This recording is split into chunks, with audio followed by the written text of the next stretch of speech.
মাঝে মাঝে মনে হয় শুক্রবার কেন এত দেরিতে আসে, মানে এত বেশি টায়ার্ড লাগে তখনই আমার মনে হয় শুক্রবার কেন এত লেটে আসে। আসসালামু আলাইকুম এভরিওয়ান, সবাই কেমন আছেন? আজকে ছিল বৃহস্পতিবার, তো সকালবেলায় ঘুমে থেকে উঠেই আমি রান্না করে চলে গিয়েছি। আর দুইটা রুটি বানিয়েছি, ডিম পোস্ট করেছি।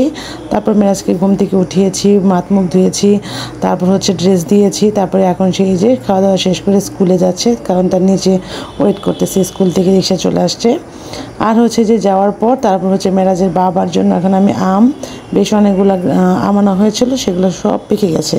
তো মেরাজের বাবার জন্য আম আর কাঁঠাল, সকালবেলা সে আম দিয়ে মুড়ি দিয়ে কাঁঠাল খাবে, আর একটু ভাত ভাজি করে দেবো, ডিম পোস্ট করে দেবো। তো সকালবেলা আমিও কাঁঠাল দিয়ে আম দিয়ে মুড়ি দিয়ে খাবো।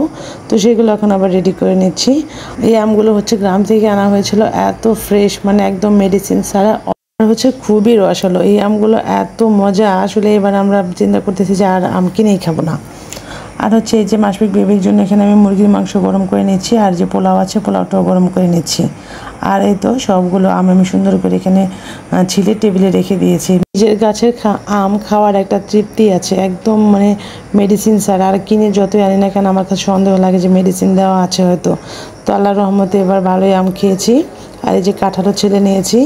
আর এই তো মেরাজের বাবা খেয়ে চলে গেছে। আর যে এখন আমি দুপুরে রান্নাবান্নার জন্য রান্নাঘরে চলে এসেছি। খালা এসে সব কাজকর্ম গুছিয়ে দিয়ে গেছে।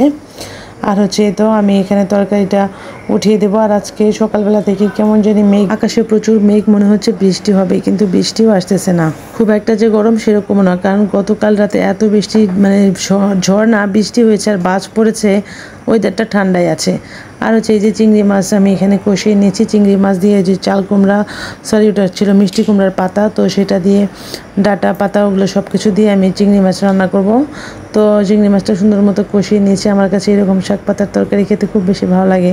তাই কোনো ধরনের শাক, লাউ শাক, কুমড়োর শাক, মিষ্টি কুমড়ার শাক, তারপর পালং শাক, পুঁই শাক, মানে সব কিছুর তরকারিটা খেতে আমার কাছে স্পেশাল ভালো লাগে। ভাজির চাইতে আমি তরকারিটা খেতে খুব পছন্দ করি।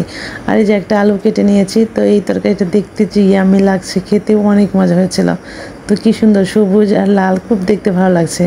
আর এই তো দুপুরবেলা এটা আমাদের জন্য। আর এই যে মুরগির তরকারি আছে, পোলাও আছে, সেগুলো মেরাজ আর মাসফিক খাবে। আর যে আমি কাঁঠালের বিচি ভর্তা দিয়ে ভাত উঠিয়ে দিয়েছি। আর এদিকে দেখতেছি যে এই যে আবার যে বৃষ্টি এসে গেছে আর কি, এখন খুব মানে সুন্দর বৃষ্টি হচ্ছে। আর এই যে আমার তরকারিটা সুন্দর মতো আর কি কষিয়ে নিয়েছি। তারপর যে এখন আমি ঝোল দিয়ে দিয়েছি। তো এটা আস্তে আস্তে হয়ে যাক। আজকে আর রান্নাবান্না নেই, বাস এইটুকুই। বাড়ি থেকে যে কাঁঠাল এনেছিলাম সেই বিচিগুলো আমি জমিয়ে এই যে কাঁঠালের বিচিটা ভর্তা করে নিয়েছি শিলপাটাতে।